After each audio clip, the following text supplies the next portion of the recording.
নমস্কার, দেখছেন এই সময় লাইভ। দিনের বাছাই করা সেরা 5টি খবর নিয়ে আপনাদের সঙ্গে রয়েছে আমি সুপ্রজিৎ। মঙ্গলবার কল্যাণী প্রশাসনিক বৈঠক থেকে একাধিক ঘোষণা করলেন রাজ্যের মুখ্যমন্ত্রী শুভেন্দু অধিকারী। বুধবার থেকে শুরু অন্নপূর্ণা ভান্ডারের প্রক্রিয়া।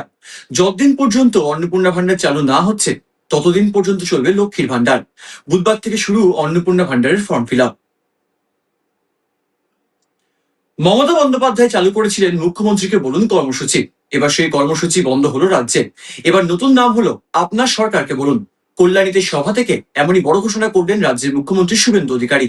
পুরনো ফোন নাম্বার থাকছে না, অন্যদিকে নতুন ফোন নাম্বারের বন্দোবস্ত করা হচ্ছে।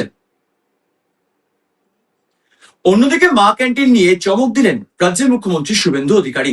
এবার থেকে সপ্তাহে 2 দিন মা ক্যান্টিনের মেনুতে যোগ হচ্ছে মাছ ভাত। দাম থাকছে সেই আগের মতোই 5 টাকা। মঙ্গলবার কল্যাণী সভা থেকে এমনটাই বললেন মুখ্যমন্ত্রী শুভেন্দু অধিকারী।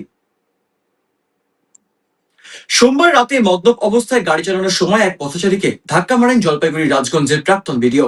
কলকাতার নিউ টাউনে ঘটে ঘটনাটি।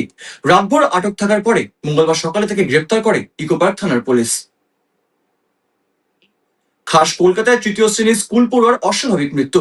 মঙ্গলবার সেই ঘটনায় উত্তাল বাঁশজনি এলাকা। ঘটনার প্রতিবাদে সকাল থেকে স্কুলের সামনে চলে বিক্ষোভ।